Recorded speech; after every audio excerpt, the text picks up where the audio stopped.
Talk with myself, Mecca, aka the Bronze Bomber. You got Paris P, aka P, also AKA, known as P, aka also known Playboy as P. Madden, And aka him. you got the Governor, aka Bam Bam, aka Bam, aka Fire Bam Man Bam. Bam. That's So cool. yeah, we've got episode 2 here today. We got a lot to get through today. Like I said, guys, you know, all those people in the free seats, we appreciate your support. We appreciate the love you're showing. Like I said, the show's new, and we'll get it going. We're going to try and get it going weekly. Like I said, as usual, as customary, if you've got any questions you want to drop in the comment section, feel free. Any hot topics that you think we should discuss, put those in the super chats, and we'll endeavor to get through those. So, guys, what's happening? What's been happening around the league? How are you, first and foremost? No, actually, first and foremost, just want to say shout out to the Texas community. Obviously, we recently they've experienced a horrific incident. We just want to say love to the Texans family. You know, our condolences from the X's and O's goes out to those families who've lost loved ones and children. And like I said, our prayers are out and condolences are to those families, and yeah, just to the whole community. Yeah. Yeah, definitely. That's Amazing. Yeah. I think when you see that type of stuff, you just have to hug your loved ones a bit closer, tighter. Trust me. I don't want to talk too much on it because there's not much I can do from here. Yeah. So, but yeah, love and I hope they find some solace because I could imagine this. I was reading a tweet the other day, or this morning actually, how an 11-year-old kid or a 10-year-old kid said to his dad, "Oh, Dad, are you crying about the text and stuff?" He said, "Oh," and his dad was like, "Yeah." And the 11-year-old kid was like, "Oh yeah, don't worry, Dad, we're prepared for this." So they're teaching us how to run away and block doors. That's crazy. In a first world country as well, you know. Boy, Imagine.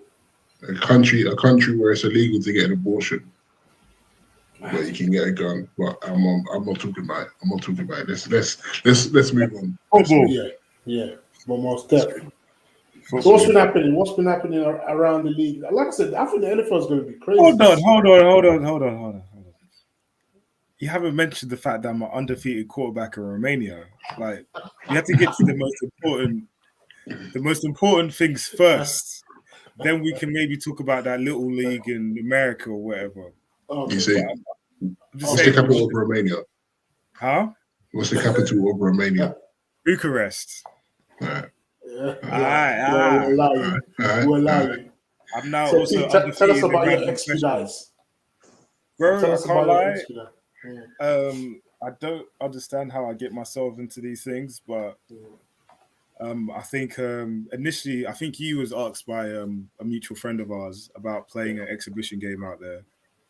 And I think I found out the night before that they didn't actually have a quarterback. And I've never played quarterback in my life, like ever. So That's cap.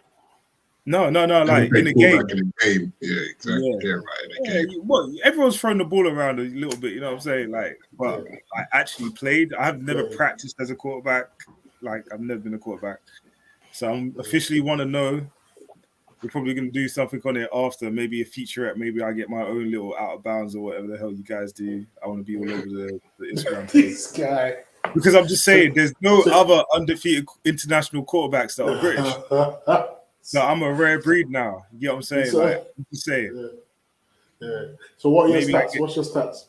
What was my stats? I think I had 3 interceptions. Yeah. I had about 4 passing TDs, 1 rushing TD. Yeah, I saw that. I don't know how many yards. It was a lot of yards. There's a lot of yards and a lot of fun as well. Has it made you respect the position? Bro, I came back to the UK, and you know how I was saying I was going to be a quarterback all through COVID? I kept saying it. Yeah, I'm not doing that no more. It's way harder than people even realize, I think. So things come at you very fast. And I was playing at a very low level as well. Like I wasn't even playing amazing players. You know, probably the division, the level of play out there probably equated to about Div 2 here. Oh snap! Yeah, it's about Division 2, and even then it was like super hard. Even of course I played how I played because I'm a good athlete, but I know at the higher levels it's not going to be the same. You know what I'm saying? It was super hard. Yeah, still an experience though. I think that's sick. You know, I love to get that feel of scoring a touchdown. Yeah, you know? It's fun. I can't lie. Yeah, It's nice, man. When you get to the end felt good. I felt good. I think I threw a deep ball in the opening drive, and it was a touchdown. And I was just like shocked. I was like, "Oh snap!" Yeah, that was a great feeling. Hand on fire. What's this? Yo, I was like, next time we came on, I tried to throw the same pass and threw a pick, and I was just like, Yeah. But yeah, NFL now. Sorry, bro. No longer about. So clearly we see Kaepernick is working out. So yeah, you know, Kaepernick is working out. Go Hanif. That's crazy. Yeah, go on. I think he's done, man. I think he's done. He's had his time. I mean, it would have been a glorious story if, like, 2-3 years ago, he got to come back in the league after everything that happened. But I think I think with the talent in the NFL now, it's going to be very hard for him to find a job. Yeah. I know he was saying about he wants to be a backup, and then that's not where he's planning to stay. But I don't see much. He might Raiders, especially, they got. Obviously, they got Derek Carr, they got Marcus Mariota. He might be better than Marcus Mariota, but I don't think he's going to get a job over Marcus Mariota.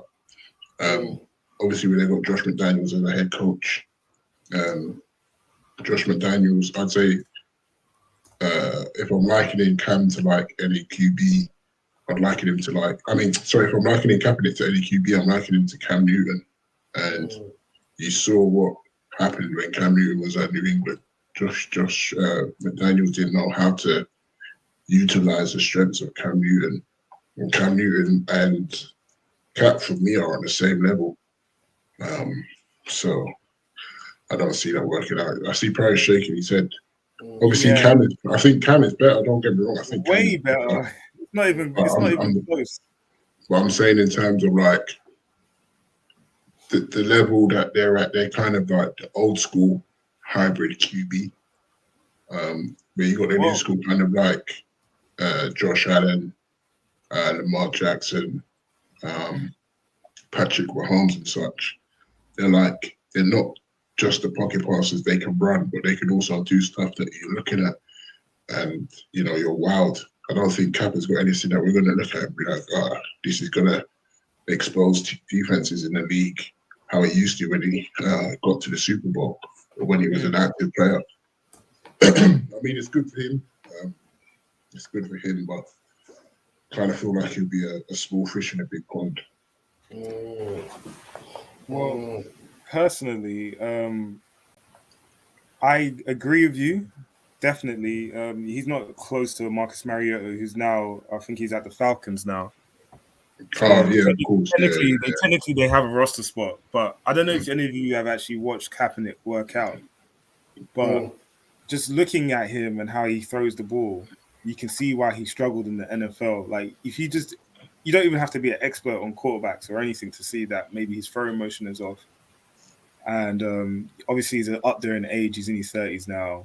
And I don't know. He hasn't played in how long is it? Years. 4 years? Oh, it's nearly coming up to 1,000 days, man. Yeah.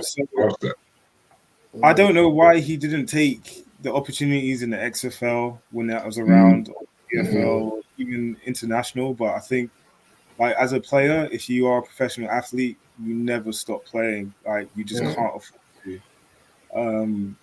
Again, I feel like this was a bit of a dog and pony show. I don't believe it's impossible or out of the realms for him to get signed. But do I want Kaepernick as my second QB? No. Do I want him as my third? Maybe. It's definitely goodwill in some instance, and I guess it's fair to give him a look. I think you'll make a good practice squad QB. Yeah, but he's like not for scout. But I don't think he wants to do that. No, which is a shame. Yeah. In terms of your comparisons to Cam is like leagues better as a thrower. No, don't get me wrong. I think Cam is obviously better. I think if I had on the table, you can select Cam or Kaepernick, I'm taking Cam 100 times. Yeah, Cam is like a clear number 2. So but in terms of like league comparison, they kind of came into the league around the same time. I think Cam was like only like 2 years before. Cam is jumping from team to team. I know he's at the Panthers, but he's not the starter. Is he even still at the Panthers? I don't think they're going ahead with him. No, I don't think he's got a contract there. And Cam, like Panthers have got 4 quarterbacks, and Cam can't even make the roster there. So that's the comparison that I was making. Yeah. No, Kaepernick. I just haven't seen any progress since I've seen him play and then seen his workouts. I did watch his workout at Michigan, and he had a workout before. Yeah, with all those Jarvis Landry and yeah, that was cool. I think it's super cool. You know what? It's very frustrating to see players support him now, versus when they needed to support him. It's just like it's very frustrating to see that because it's unfair on him. Because at the time he was still serviceable in the NFL. Yeah, but he had no backup from the players in terms of support. I think only a handful did. What's sad about it is that he would have probably been the best quarterback for the 49ers at the time.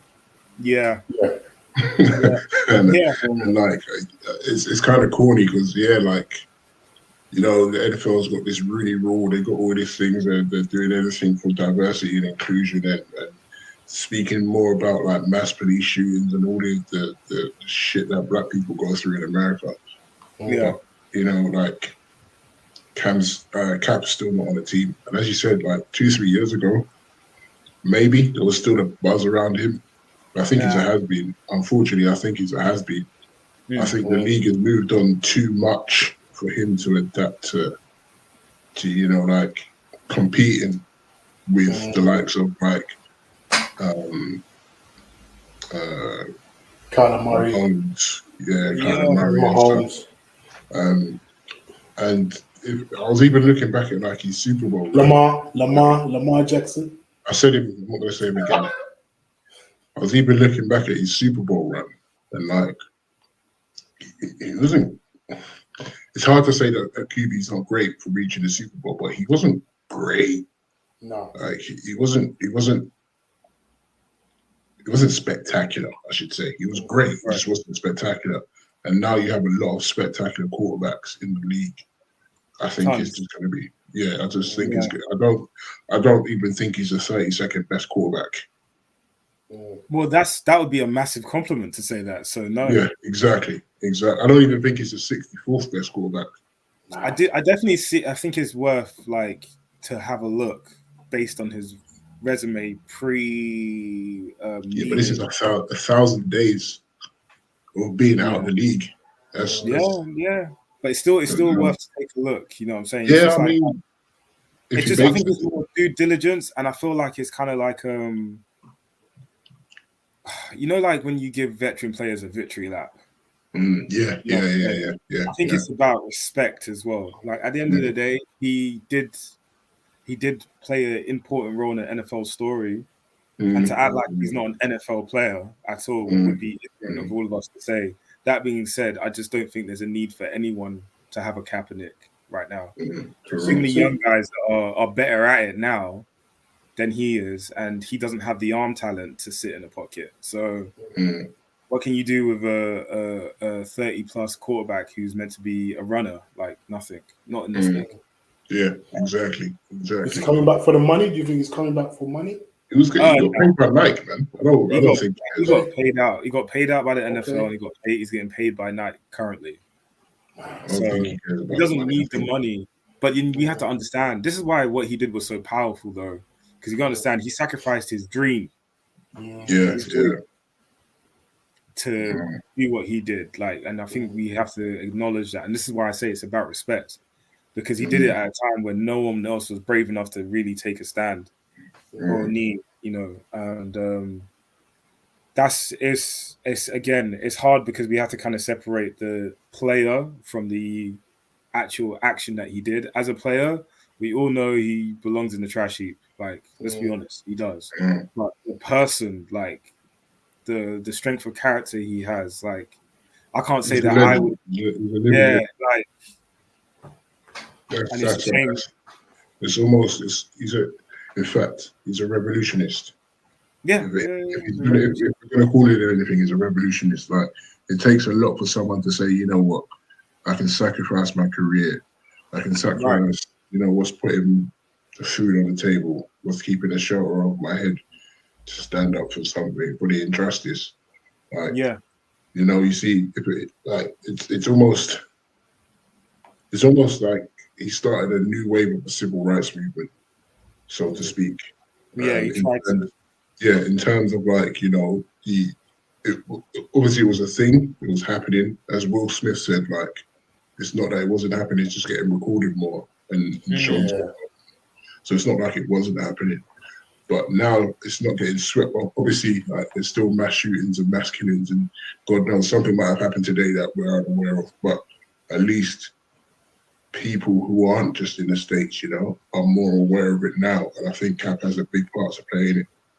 In the awareness of everything. So can I ask you a question? Yeah. Can I ask you both a question? I want answers from both of you. So post kneeling episode now, Kaepernick's out the league, gets paid out by Nike, wins the ruling with the judges, NFL brings in Jay-Z and a couple of other people, maybe talks to the NFLPA about what they can do. So seeing all the slogans on the back of the helmets, the stickers, the lip service, I'm framing this, but really, what I'm asking you is, do you feel like the changes that the NFL have made in terms of, BLM and the I Can't Breathe stuff, do you feel like they've actually, do you feel like there's genuine progress, or do you feel like it's to appease groups? Emeka, if you don't mind, let me go first. Yeah. On face value, no. Obviously, there must be a lot happening behind the scenes, but it's rather gimmicky. And I'll bring it to here. It's like when you're watching Premier League matches over here and they're taking a knee, it's just like it's just boring now. It's almost like they're just doing it for as you said, lip service. The I Can't Breathe and the BLM on the back of the helmets is so gimmicky, man. It's actually rather rude, if I'm being honest. In the sense that, like, it's cool, but it's it's the names of victims. They had that too, but how many victims are there? There's countless amount of victims. It's been happening since God knows when. If the NFL, again, this is face value. I know there's players, and I know there's organizations in the league that are donating to communities and whatnot, but it's almost like it just seems very gimmicky to me. As a fan of the sport, and I see it, I'm just like, well, when Cap was doing it for a reason, you guys weren't doing it. Bar a few people. Honorable shout out to, like, Eric Reed and stuff like that. But, like, when Cap was kneeling, and let's not forget, he's kneeling because he wanted to pay respect. Like, the soldier, the ex-soldier or whatever he was, told him, "Don't sit down. Can you kneel, please?" So it's not like he'd done it for, like, out of disrespect, but nobody else wanted to do it with him. And like, the league kind of blackballed him. So, like, when you're seeing that now, it's just so boring. That's just my opinion. Anyway, Mackie, you might have a different opinion, but what do you think? I think it's a catch-22 situation. I think the NFL are doing what they can to make sure there's a certain, should we say, minority are better represented in the league. I think there's been baby steps. This game, for years has been, criticized for the lack of representation, and it's almost like we are there's a lot of cultural sensitivity that needs to be considered, right? And I think it's important that we're aware of that, because to call the NFL culturally competent is a But is that even a your big statement. responsibility? No, it's not. But they have to be to understand where this almost underlying problem is. And I think the underlying problem is a lot of, we've heard stories, with Flores issues and incidents. Oh man, yeah. It's blatant. Like coaches even with the John Gruden thing. Yeah. The John Gruden thing was crazy. Overlooked because of the color of the skin, and it's it's a crazy thing when you look at the percentage of players that are Black African, or black, and then you look at the coaches, there's a massive disparity there that needs to be. Go back to what you always say, P. The best coaches are those who meet the criteria. Are they? Right. They might not necessarily be Black. We have to accept that. Like, just because you're an ex-player and you're Black doesn't necessarily give you the key to an NFL program, right? You don't get those keys. You have to work for it, right? Any program. Is that what Solanke said last week? If we're not good at your job, your color of your skin shouldn't just give you the job because of who you are, man, woman, dog, sheep, cat. Doesn't matter. You have to be good at your job. Yeah, right. And on that point, is the Rooney Rule? Is the Rooney Rule? Well, to be fair. Sorry to cut you off, but to be fair, I think we can all agree Brian Flores is pretty good at his job. Yeah, and so this is where it's just like we can definitely tease out where there was definitely a little bit of foul play involved. He's definitely one of the best candidates to have a head coaching role. Yeah, 100%. To see that I can't call it racism, but I'll call it nepotism in the sense of, these guys are all in one group chat or wherever, or boys club, they all meet together for drinks or whatever. And to get overlooked like that can be confused as racism when it's all one color doing it. You know what I mean? I don't think it was necessarily racism. I do think it was a bit more like, I'm hiring my boy. You know what I'm saying? No, I'm hiring him. We're in this crack house. Let's be real. Let's be 100% real. That happens along with all sports. Regardless of color of skin. Again, we'll bring it back to Premier League, and I'll bring it back to something recent. Look at what Ten Hag is doing. Ten Hag bought his boy. Guardiola bought his boy. Klopp bought his boy. All these guys bring their boys because they know that their boys can do a job for them. Don't get me wrong. Doesn't mean that you should exclude other people who are capable of doing a better job. But if you've got a proven track record, then it's like that sometimes, man. I don't know how to put it. Let's get away from Kaepernick because this is not fun. Talking of QBs though, B. Yeah. Talking of QBs. In fact, this question is to you, Paris.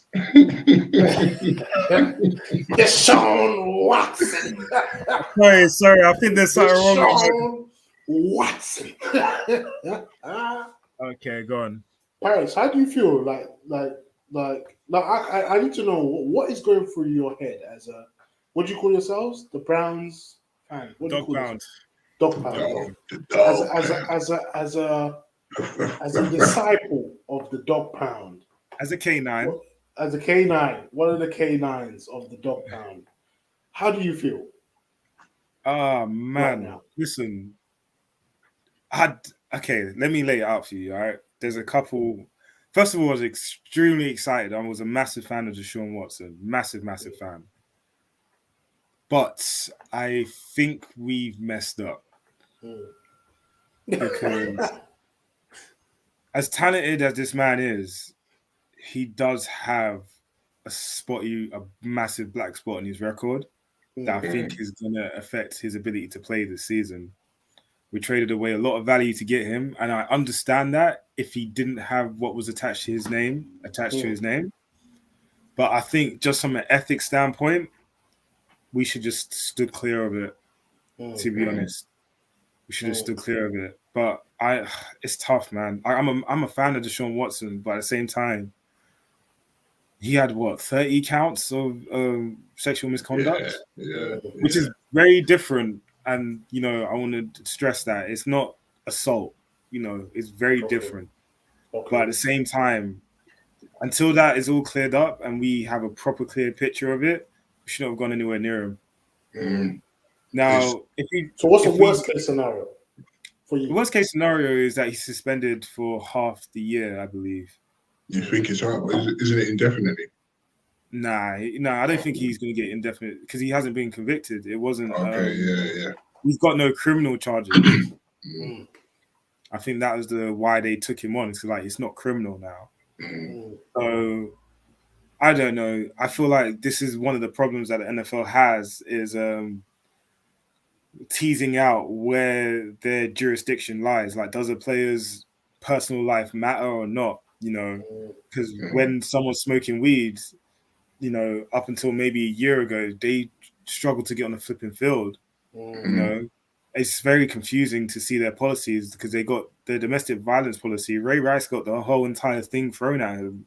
You haven't seen him since, but Kareem Hunt and several other players are still touching the field. And it's like, I'm not to say that they should be as irredeemable or they shouldn't be allowed to continue their careers. But like with any other job, I feel like if you have something as severe as maybe domestic violence or anything like that, and it's found to be true, they don't have to play football in the NFL. No one said they couldn't play football. It's playing in the NFL is not a right. People they act like, oh no, he's not going to be able to play in the NFL. There's grocery stores, there's offices to work in, there's rubbish to collect, there's other jobs to do at the end of the day. But as such a visible face in the sport, luckily it wasn't any superstars, because I think for superstars the punishments are a lot more severe. But these guys still are representing the NFL. So to have guys like Tyreek Hill and all these guys, I don't think they're bad people, don't get me wrong. But just like if I was running a company and you find out one of your employees was hitting their significant other, why would they still be at my work? You know what I'm saying? Yeah. You get what I'm saying? Like, there's no repercussions at all. Especially like, fair enough if we didn't know about it, it's not really our business. But if we know about it and you're representing my company, that's the first thing they do in regular companies. When the CEO gets found out for doing something or an employee gets found out for doing something, a teacher suspended and then gone. Or they say, it doesn't mean they can't go and continue their career somewhere else. They just can't do it here. And I think that's fair enough. But this league is so desperate to hold on to certain types of talent that they're afraid to take a hardline policy and stuff, I think the league loves to make examples of people. I think once they've made that one example, they can kind of sweep everything out under a bus or under the carpet.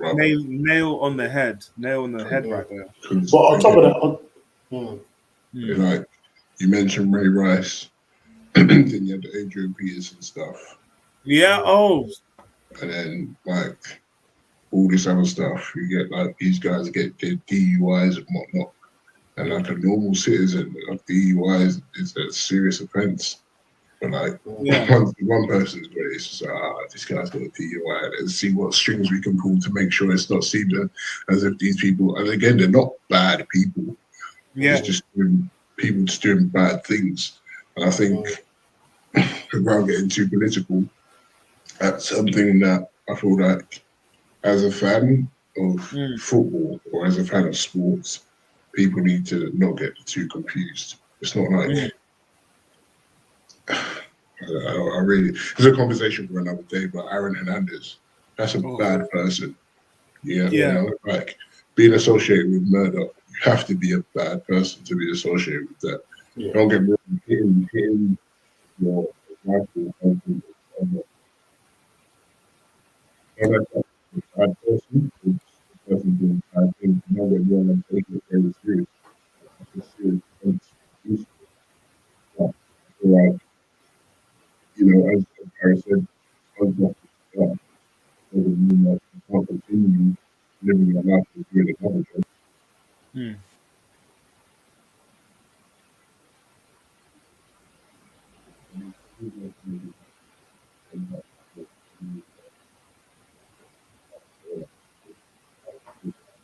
People like Josh and I think serious addiction.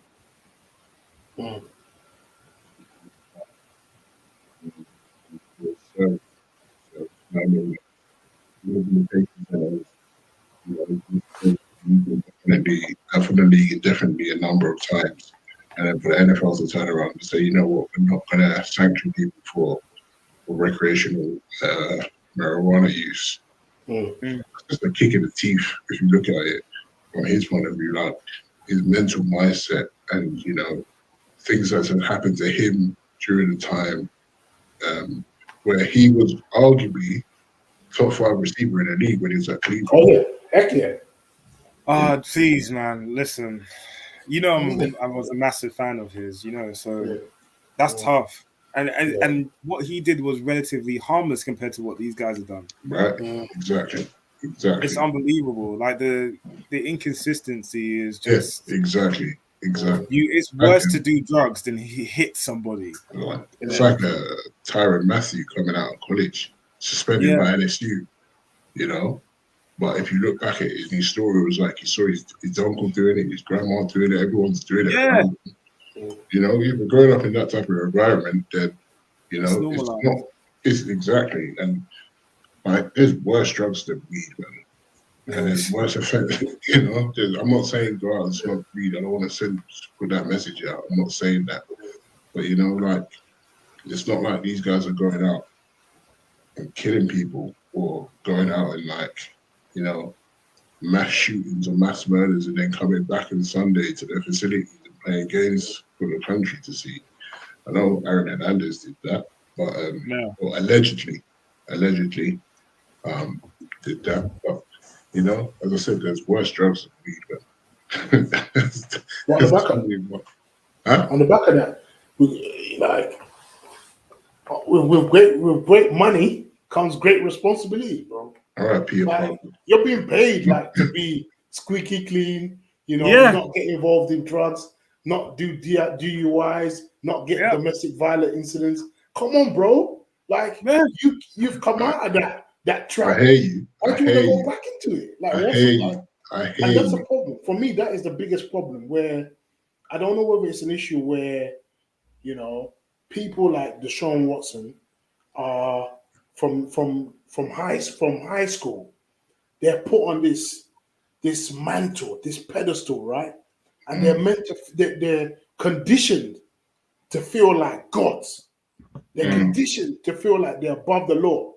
They're conditioned to feel like they can't be convicted. That's how powerful it is from doing wrongdoings, right? That you and I, if you and I did such thing, the repercussions will be worse, if not worse. You know, there won't be any second chance. You look at. No, carry on. Sorry. No, there won't be any second chance. You know, so for him, you know, for him to still have a chance to make money, it's a big bonus. I know. I'm not. Disclaimer: I'm not supporting these guys doing bad things, but you know. A lot of the guys who have been in the league, or in fact, I want to argue that everyone that's in the league has been scouted from a very young age. Yeah, and you know, you hear lots of stories like they grew up in single parent homes, and you know, they grew up in XYZ project, or you know, they've been around gang banging and drugs and all this stuff from a young age. When you're exposed to that type of stuff, as we were explaining earlier, it's normalized to you, you know. And unless I know, like, people get mentals, and there's so much that goes behind the scenes in the NFL and in professional sports that we don't know. Yeah. So I have to exaggerate my point. I have to exaggerate what I'm going to say to make a point, because I don't know. Yeah. This is me speaking from a very basic level of understanding. But from what I understand through, you know, life lessons and whatnot, someone can have a mentor, someone can have a coach, someone can have someone telling them what to do, you know, what's wrong and what's right. It's down to that individual to, you know, break the barrier of what they know or what they deem right and wrong to, you know, go to a society, the general society, and work out what is right and wrong. So as I said, like if someone's grown up with fantastic football skills or a fantastic athlete, but they're growing up, but next door, the Michael and Latricia are getting killed, or their mum's selling drugs to their community, they're normalized. You know, they're kind of, what's the word, desensitized to the fact that that's not, you know, what a normal community or what normal people do. So the fact that, like, yeah, what these people are doing is bad, and, you know, like Deshaun Watson, what he has allegedly done is bad, doesn't mean that he necessarily thinks it's bad, because he might have been normalized to that or desensitized to the fact that, you know, I've seen people go for massages and do this and XYZ and pressure people to do this and XYZ, and that's just been normal to me. So I thought it was normal to do such things. A lot of people learn lessons as they go through these kind of like judiciary systems that they don't know because they've never been made aware of it. But that's just it's again, that Deshaun Watson case is just like a swamp field of problematic things, man. Like, you know what it is? Okay, look, he hasn't had any criminal charges filed against him. They're lawsuits. So, like, when they did try to get criminal charges against him, I think the state declined to charge him, which means that they didn't see anything criminal about what he did. But I guess it's not up to us to kind of say whether it happened or it didn't happen. All I know is that, like, okay, I want to quit drinking, right? So I don't go to bars. You know, it's very confusing for a multi-millionaire with a whole team of professionals to reach out to Instagram models for massages. Yeah. And just on both parties as well, it's very interesting to see, first of all, for him to do that, full well knowing that, you know, people could be plotting on his position. Yeah. And for the girls who are not professional massage therapists to think that they can do anything for a professional athlete in terms of massaging.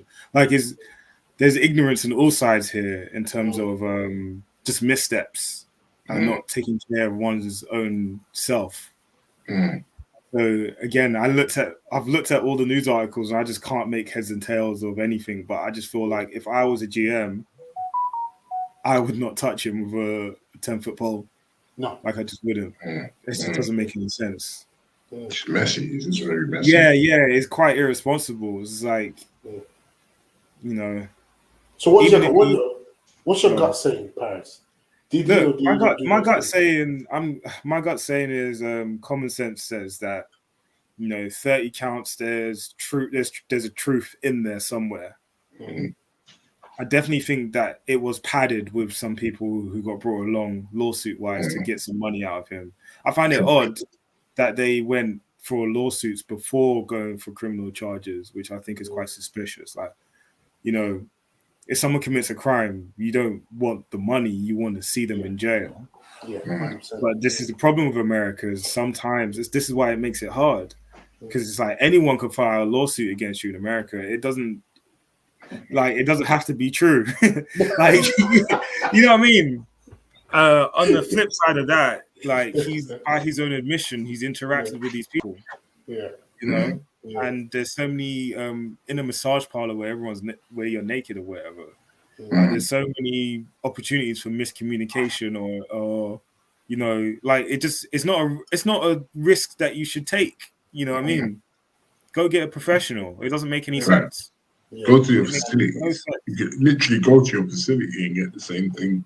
Yeah, so he definitely wanted to hit up some Instagram baddies or whatever, and it's backfired on him. Facts.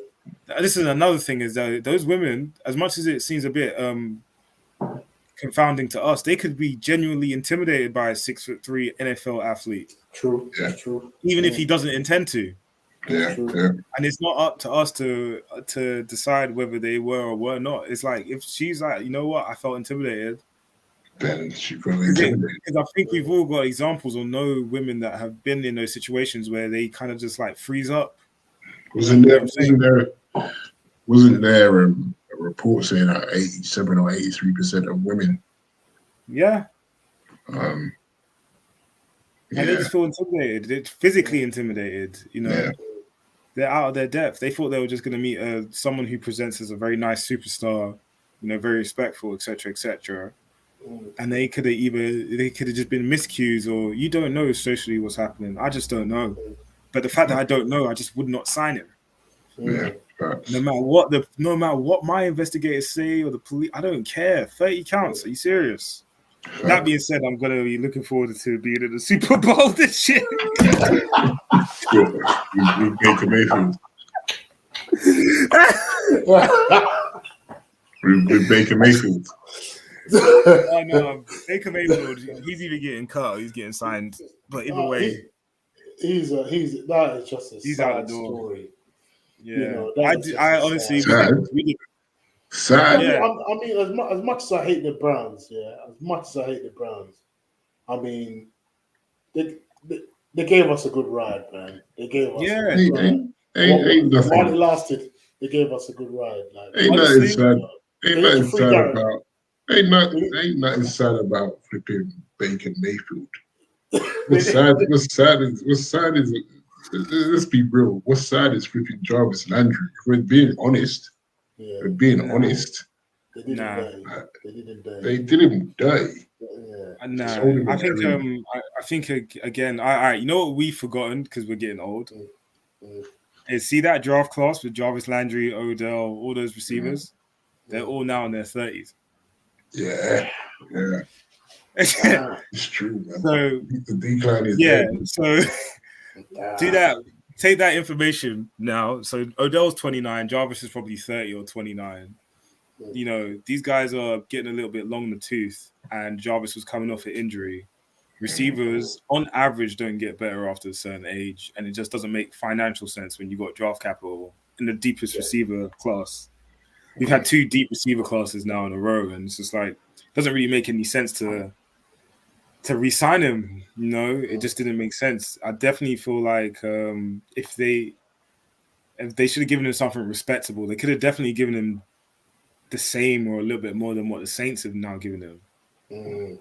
But just on the subject of Baker, I feel like if they knew they were going to pursue Deshaun, I guess, you know, the difficult thing is multiple teams are pursuing Deshaun. So if you tell Baker too early that you're pursuing Deshaun, that now leaks, and now people's offers change for Deshaun. They might offer more money, or they might push for him, and then you lose out on the prospect, or you end up even overpaying, which I think they already have for him. You know, so it's super hard. But they should have just got rid of Baker early if they knew they wanted to do. Those draft class was sick, you know. But it was. Kelvin Benjamin ain't playing no more. I don't even know where Kevin White is. I think he's still in the league. I think I saw him. He's still in the league somewhere. Brandon Cooks, Jarvis Landry, Oriole Green Beckham. Yeah. Oh, he's out of the league for sure. Yeah, Devontae Parker's just signed with Patriots. Yeah. Amari Cooper. Mike Evans. Yeah. It's a very deep draft class, but as you said, they're getting old, man. Yeah. Like the league is shifting, and I love it because right now you got these youngins like Justin Ross. Jamar Chase came in the league as a rookie and is the best receiver in the league. Jamar Chase, Hunter Renfrow, guys like that. So if you can draft guys like that every year, why would you hold on to Jarvis Landry? Yeah, for real. You just wouldn't. For real. You don't want to overpay him. That's the thing. You don't want to overpay him because then you end up with contracts like Odell's contract. Yeah, which is made a massive mistake. We got our. I think as a franchise, we definitely got our value out of Jarvis. Like he gave us a really good. Oh yeah. You know what I'm saying? Yeah. Like he gave us a good run. You think Dolphins Jarvis is better than Cleveland Jarvis?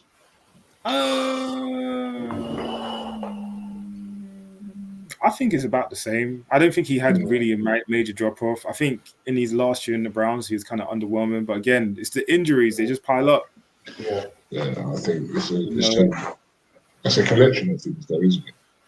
He's having a good career. I think he's going to be in the league for a lot longer, but his career has gone very well so far. He managed to stave off the injury bug until last year. So Odell, on the other hand, has just been so unlucky. But Super Bowl champion. Seeing him getting injured in the Super Bowl was so sad, man. So sad. It almost hurt.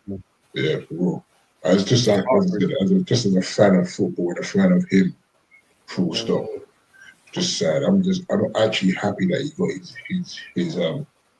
his championship. His ring, yeah. It's a shame because we know that his ceiling is just so high. And so we're all waiting for him to just play a full season so we can just see it. That's it. You know what I'm saying? Like, we just want to see it. Yeah. So it's actually quite Who do you think's been the most entertaining since, like,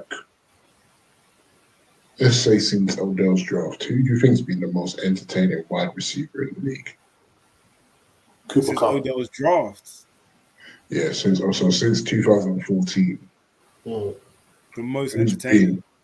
Entertaining in the fact that, like, it may not necessarily be on a team that you watch or that you support, rather, but when you watch them, you're just wowed by, like, what they can do, entertained by what they can do.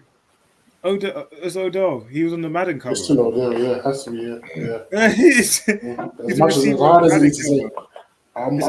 as I hate him, he's just, it's amazing.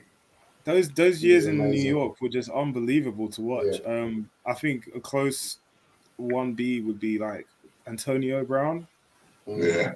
But Odell's Skype, in terms of popularity and entertainment value, like we all, whenever he was on the screen at New York, you were looking to see what he's about to do. Do you reckon? Yeah. Do you reckon? This is a big question. Obviously, it's diving into the facts of what ifs. Do you reckon? Yeah, if the Patriots drafted Odell Beckham and he was with Tom Brady, do you reckon that he would be, people would be discussing Odell as the greatest receiver of all time? No. No. I think playing the receiver position, you have to understand there's like a cross-section of things that need to happen in order for you to have success early on. So I think one of the first things you got to understand is there's got to be no other talent around so you can get the majority of the time. That's why I said the Patriots. Yeah, I think at the time when Patriots were in their Brandon Cooks era. Yeah, I wouldn't call him a superstar talent for the Patriots though. Yeah, but he's the vet, and he's not even really a vet. He's like in the middle of his prime at that time. Yeah, so he's still the focal point. Whereas at the Giants, Victor Cruz is coming off a massive patella tear, I think, or I think it was an Achilles. I can't remember, but he was done. Like Victor Cruz was massive for a second. Odell just came at the perfect time. There's no one else to throw the ball to. Like I don't know if you can name the other Giants receivers that play with Odell, but I sure can't. Victor Cruz was when he got drafted. Yeah.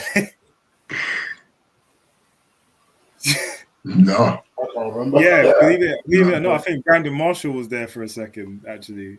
No, it wasn't Brandon Marshall with the Jets at that time. No, he went to the Giants for a second. Yeah. Like it's we don't know. We can barely even remember. I'm gonna have to look this up. So I think you have to be on a bad team with hardly any run game. Still had a really good veteran quarterback and not many other places to throw the ball. That's just target after target. He became the focal point of the offense at that point, whereas Patriots doesn't really run their offenses like that. You know, you have James White with 20 targets 1 week, and then James White with nothing. They played the backup. Right? You know what I'm saying? Like so, the Patriots haven't done superstar wide receivers since like the Randy Moss era, and they didn't even win. Yeah, they didn't even win. They lost to the Giants. Yes.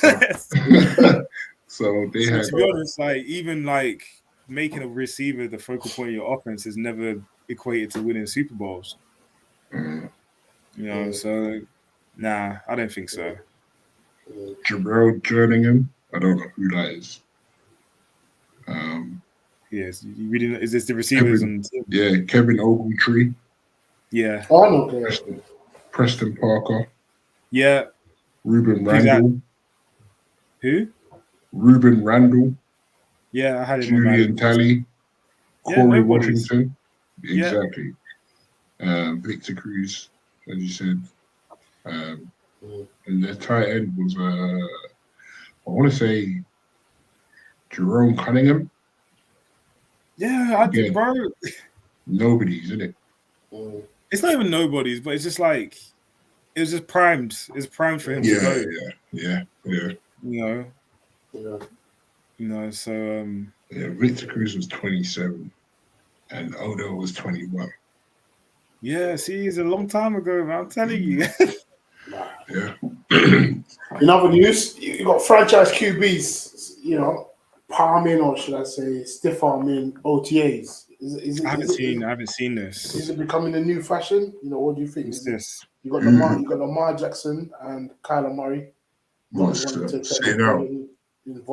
Sitting out of voluntary OTA.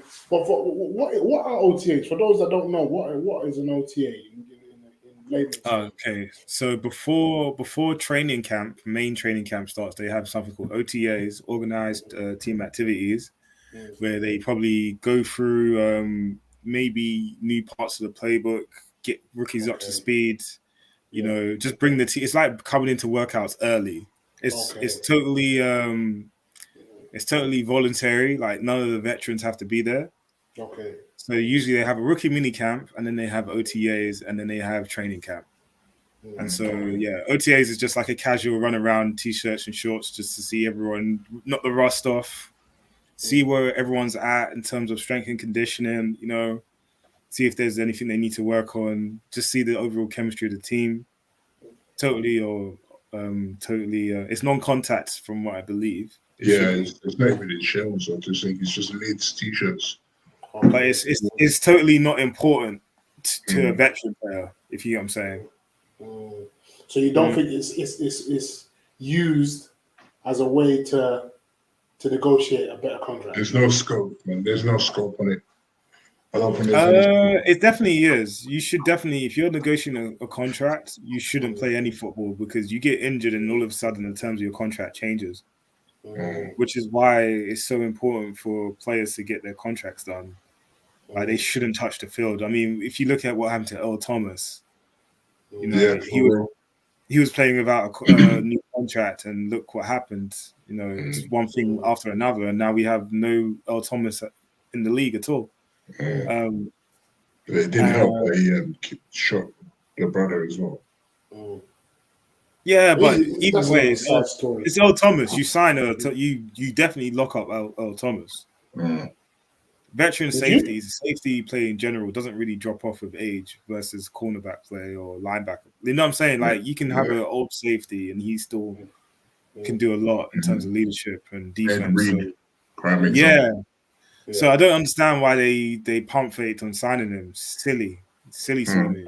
Apparently, he's not good for the locker room. That's what they're saying. That he's a bit of a problem in the locker room. Players don't trust him. Can you have someone like that on your roster? Yeah. Can you have someone like that on your roster? I mean, I think there's something that happened. When you get into the league, you're a rookie, you're on your best behavior, you don't get to be yourself, you don't know anything. So veteran coaches kind of get to exploit your weaknesses in terms of you get to exploit your ignorance. Now, V, when you first started playing football, you let coaches tell anything. Yeah, you got to use this footwork. You got to do this exercise. Blah blah blah. Yeah.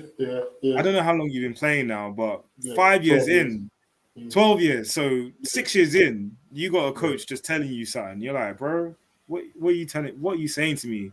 And that's a lot of coaches can't take the fact that you're not a wide-eyed, doe-eyed kid anymore. You know what I'm saying? Like they can't take being questioned. I actually had a conversation about this. Actually, I want to ask you guys' opinion on this, actually. So this is a good segue. But yeah, so all of a sudden now you got an attitude problem because you spoke up for yourself. You know what I'm saying? Like you talking about practice? Yeah. All Practice? of a sudden, you've been doing this for 12 years, and in year 13, a coach wants to tell you how to do what they know you could do. Like, and sometimes, we know coaches can go on a little bit of a power trip. And maybe forget that they might be talking to grown men here who have their own lives and own interests and blah blah blah. And there's sometimes there's a way you talk to a young guy, a young man, and there's a way you talk to a grown man. And at some point you become a grown man, but you're still playing sports. And even though there's a hierarchy between coach and player, you still need to talk to a grown man like a grown man, because a grown man will be like, okay, F the football, who the hell are you talking to? You get what I'm saying? So I don't know if Earl Thomas is a locker room cancer or not, but I definitely know he went from a rookie to a veteran, and I think talking to a veteran is completely different. You know what I'm saying? But yeah, so the segue was right. So not NFL related, but I guess it is football related. But I was at the O's Blitz game a week back. I don't even know. Brain's not working. But I was on the sideline and I witnessed a really strange, really typical interaction between a head coach and a player, where I think a couple of defenders were arguing about something that had happened, and it was getting quite heated in that special kind of way where it was coming to like getting a little bit disrespectful. Get messy, Paris. What sideline was it? Huh? Get messy. What sideline was it? I can't say. So I saw this, and the head coach stepped in now and said, "Hey, you shouldn't be talking to blah blah blah like that." The player turns to the coach and starts popping off at the head coach like crazy,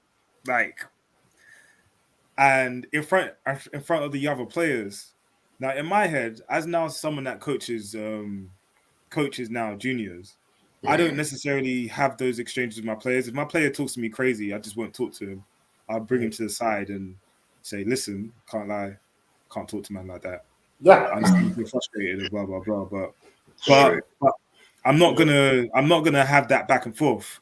So them two start going at it, and now the players stormed off, and I've gone raw. End of the game now. I go talk to the player. We're going on the same train back, so we're talking. I said, "Yo, what was that exchange about? Like, blah blah blah." I was like, "I don't really care what the details were, but like, why would you talk to your head coach like that in front of other players?" Because last time I checked, I think losing teams fight like that. You know what I'm saying? Like, wherever you have losing, you have people fighting on the sideline with the head coach. Whether the head coach was in the right or the wrong, I think there's a way to address it, even if he's being disrespectful. Do you know what I'm saying? But what you don't do is you don't now escalate the situation. So I was just wondering what you guys' like experiences or your thoughts on that in terms of interacting with coaches. Like, do you feel like it's like, for me, it's like I'm gonna give you more over. From my experience, you have to be respectful and then some. Even if he's talking to you crazy. And then what I'm gonna do is I'm gonna pull you to the side and say, "Listen, I did that for the benefit of my team, but don't talk to me like that again." But I think some people are a little bit different. Like, what are your thoughts, Hanif? Football's about accountability. I think it's you a couple of years ago said you have to approach everything with a glass half full. I've been spoken to coaches sometimes, and it's very heat at the moment. You know, football is a very slow but a very quick game. So when you're getting spoken to by someone, you kind of have to separate the emotion from the situation. Otherwise, you're just going to get offended by everything. Yeah. This is something that I've learned in time. But yeah, man, you kind of have to. your head coach is there for a reason. I believe head coaches are there for a reason, innit? If not, then we wouldn't need them, and they wouldn't be there. So you kind of, as you said, you kind of have to over respect it. And as grown men, grown women, or whoever's playing the sport, whatever you identify as, even like youth players, you kind of just have to take it on the chin and then hash it out after the game. There's not much you can do in the game. Even if they're 100% wrong, as they're talking to you, they're 100% right, man. Like, it's the arguments and the nonsense is not worth it. Obviously, like, if you're being spoken to or taken for a dick or a prick, whatever, and you know, like, they're obviously mocking you or whatever, then that's a reason for a conversation. But more time, it's just heat of the moment, you know. Yeah. But yeah, that's I don't really have much more to say to it. It's more time, it's just heat of the moment. Same time. V, what about you? Because I know the bronze bomber comes out sometimes. Oh, it came out in his recent game, actually. Hey, hold on. Let me expose him for a second. I mean, imagine I'm watching this Exs Os game. Listen, football's a funny old game, man. Is it? It's a funny old game. I saw my man slamming his helmet on the field, taking his helmet off. Adrenaline, testosterone, you know, these things do some wild things to you. Is that right? You know, when you're in the heat of battle, like anything, especially when all my D line and O linemen know what when you're in the trenches, it's straight warfare, man. So like I said, you have to be crazy to play in the trenches. But yeah, for me, it's like I said, you see, we all saw what happened to or what Antonio Brown showed us. I don't know what that incident was with a head coach or one of the coaches. Listen, everybody's got a limit. But like I said, you know, as a young guy coming up, you almost have to, like Pete said, you have to take it on the chin. You know, there's a level of respect that you have to show, especially in front of your teammates. You understand? You don't want a situation where, you know, the team starts to implode. You know, right? And some would say, you know, maybe because of that AB situation, Brady didn't get another ring. You know, maybe, you know, and that's the impact that certain that's probably one of the consequences of situations like that can have. Situations like that can have on the knock-on effect that situation like that can have. You know, one moment of disrespect or unnecessary disrespect towards a head coach or coach can have on a team's success. And you're right, P. You know, losing teams behave that way. That it's just when you're losing and the chips are down, more time and you react that way, more time you're not going to be successful. So for me, that's what I was thinking. Because I'm like, you know, when you're losing, you're meant to focus in on the game. You can't be fighting on the. So this is what I was saying. I was just like, bro, I understand. Like, he explained the situation. He was in the right, in fact. But I was just like, listen, even then, I'm definitely of the same thought as Hanif, where you just kind of have to eat it for that moment. Yeah, facts. Then come back to it. You know what I'm saying? Later, if it's really that deep. Yeah. Well, just to validate that point, the Olympians were going to lose anyway. So the Olympians didn't lose because he reacted to. He tried to fight his head coach. I just want that disclaimer. The London Olympians didn't beat the Exs Os because person X had a fight with his head coach. Wow. The Olympians lost because they couldn't beat the Exs Os. Moving on. Because I got to shoot. Some people are saying it's for the best. What do you guys think? Pro Bowl is a joke of a football game currently. It is a joke of a football game, man. I'm very surprised. What is Hawaii? Ain't it? Tag. No, they're not even in Hawaii anymore. Oh, okay. They were in Vegas. They're in Vegas. It's tag football. I watched the last. I tried to watch the last one. It's so boring. Where Matt Jones was doing a gritty, and I'm seeing these guys getting touched. My favorite ever clip, and I believe it's like most of NFL fans' favorite clip, is when Sean Taylor laid out the quarterback. You know what it is about that? That is probably the worst highlight in the world. Yeah, it is. But I'm saying in terms of like what you want in a Pro Bowl. Right, look at the All-Star games. You really want intensity from a Pro Bowl? Yes. They're not going to the Super Bowl. Because when you watch the All-Star game, do you see intense defense or do you see a dunk show? You used to. No, you see intense defense in the fourth quarter with 2 minutes to go. You used when to. There's 200 points on the board. Harris in Kobe's era, Allen Iverson's era, those games used to be intense. They weren't serious. You need to go back and watch them. I went to see that. Right. Right. See that. Okay. But Bam Bam has left the building. The Bam Bam's got to leave because he's wrong about everything, and I'm right. And he's back. Go back to Romania. You want to know QB. Go back. Yeah. I'm flying out to Romania tomorrow, you know. Is it? To play? Yeah. Well, QB, DB. Receiver. Running back, O-line, D-line. Nah. You know, he said to me before this, because he was like, V, like, you know how he does his thing. He was like, yeah, man. If I was to become a D lineman, you know, maybe not the first year, maybe not the second year, but definitely in the third year, I'll be the go-to guy. You know, I'll be the go-to guy. To be fair, I was just be shut up. No, you wouldn't be, bro. Yeah, but not be. Listen, to be fair to Paris, he manifests swings, and more time they work out. I have to. Paris, I remember, when was it? It must have been when Exs Os moved to that place, the temporary home ground. Yeah. I'm gonna play QB, you know. I'm gonna play QB. Yeah. To be fair to him, it happened. But to answer the question, ask the Pro Bowl. Let them figure out what they want to do with it, and bring it back.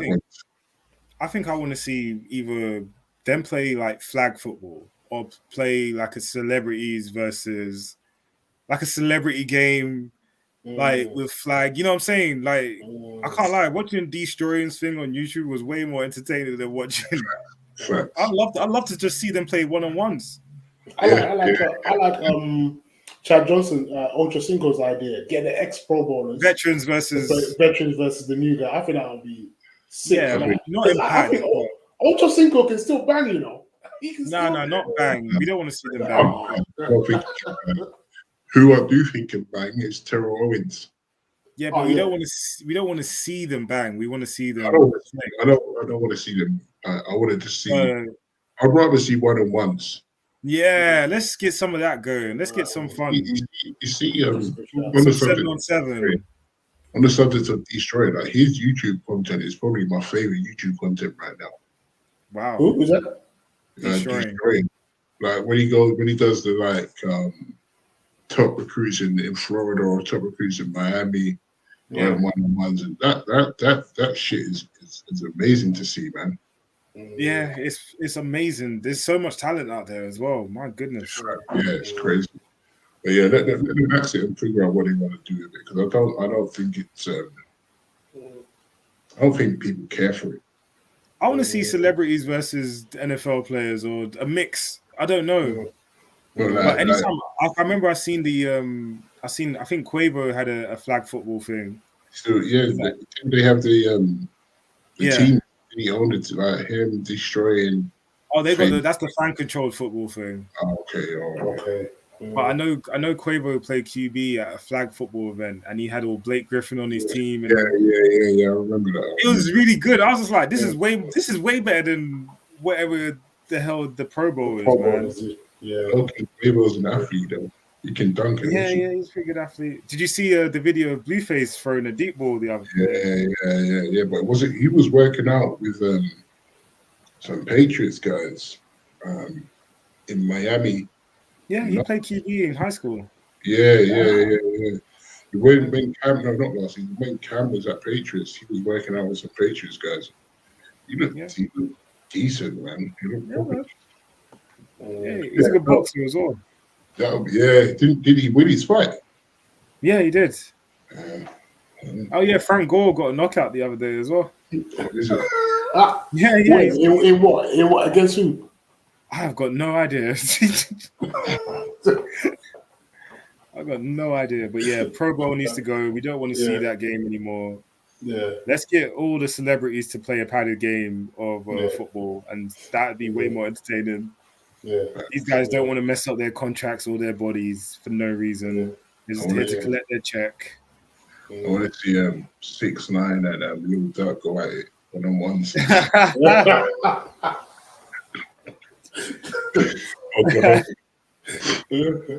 I'm gonna guess none of them show up for that one. Yeah. As is customary, cap of the day. Bye, man. Hashtag COTD. Hashtag will the Bills or could the Bills win the Super Bowl? No. They could. They absolutely could. I'll do juju, obia, witchcraft, or any of that happens to me. No way. I think the Bills are definitely massive candidates to win this year.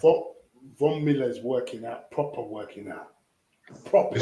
When I say proper working out, like V, you're wrong. They were good enough to win a Super Bowl last year. What happened was the two best teams that should have been the Super Bowl final end up playing early in the playoffs. Yeah. And that was, we got robbed as football fans, because if we had the Bills KC as the finals, we would not be mad at that. That's probably one of the best games ever played. Like AFC finals. Yeah. Yeah, facts. It was so much better than the Super Bowl. The Super Bowl was good, but the best teams weren't playing in the Super Bowl, in my opinion. They had already played.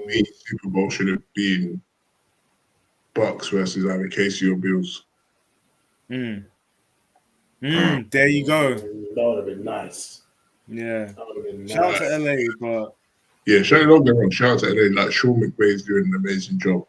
But anticipation to see Brady win his 8th, or Mahomes knock him off, finally get the playoff win against him, or Bills rise to the top and consider themselves as the best in the AFC and the best in the league.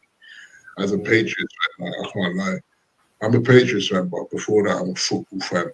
I'm kind of surprised, that the Bills played that game versus KC, and even when you hear about quarterback rankings, we don't talk about Josh Allen potentially being the best QB in the league. Word. That's word. Someone said it last week. Because if we look at it, throw to throw, he was as good, if not better, than Mahomes. It's just that his deep ball accuracy is not great. I don't know about that. He was so clutch in that game. I can't really say that anymore. When you read reports, they say his deep ball. But I got eyes. I knew that Josh Allen was going to be special when we played him. And, I think this was like his first or second season in the league. Might have been his first. And I think it was Logan Ryan concussed him out of the game. And I never want to see anyone injured. But when I say I was happy, I was happy because I knew without him that they wouldn't beat us. Yeah. And Josh Allen is for me, and I want to admit this, I think he's the best in the league right now. Yeah. I think better than Joe B. I think Josh Allen is the best QB in the league right now. Yeah. Better than Joe B. You think? Yeah, man. Yeah. Joe B wasn't in the conversation in the first place. He's definitely good. He wasn't number one quarterback good. The conversation. He's going to be a problem for us anyway. I think the next 10 years. There's only four quarterbacks in this conversation right now. Josh Allen, Brady, Holmes, Brady, Rodgers. And Rodgers. Yeah, that's it. And then it's like everyone else. Wilson. Some might argue Russell Wilson. I think you can strongly also argue Russell Wilson, but then what has he done for us lately, kind of thing. Yeah, some might argue that, but yeah, them four. And I'll put in stats aside, stats aside, this is going off of what I'm just seeing like week in, week out. Josh Allen's at the top, man. Yeah. And this is not me taking away from any of these quarterbacks. It's just that he's playing very exciting ball. The Bills have been awful since I've been watching football, and that's 12 years now. And he's come in and they've won the AFC and they've won the AFC convincingly. The AFC is convincingly. But yeah, man, they could win the Super Bowl, but I'd hate to see it. I'd hate to see it. It's crazy, yeah, because the NFL is, I don't know how, but we basically had a different Super Bowl champion every year, aside from Buccaneers and Brady being the determining factor. But it's the parity in the league right now, and American sports in general has just been, anyone can win. Yeah, anyone can win. It's unbelievable. Like we've been like the last 2 seasons have just been just quality products. Like I can't really complain with what I've been seeing. You know, like it's definitely been some of the most watchable sports. Yeah, facts. Like honestly, very, very exciting, man. Extremely. Yeah. Boom. So there you have it. Like I said, you know we can stay here all night. Some of you want us to stay here all night, but we're not going to. We want to get some more. Tune in next week. We've had some honorable guests. Bam Bam, Paris, Playboy Manning. Yeah, all of that. But like I said, like, share, subscribe, all of that jazz. Don't smash a like on smash a. In fact, put a comment if you want to, but smash most importantly, subscribe. Smash the like button. Like I said, tune in every week. Every Thursday, we're going to talk more and more about the new topics that arise, hot topics, NFL stuff, NFL jazz, everything. Like I said, tune in every Thursday, 9:00. Peace and love. Hit that notification bell as well, so you know when we go live. But yeah, peace and love, people.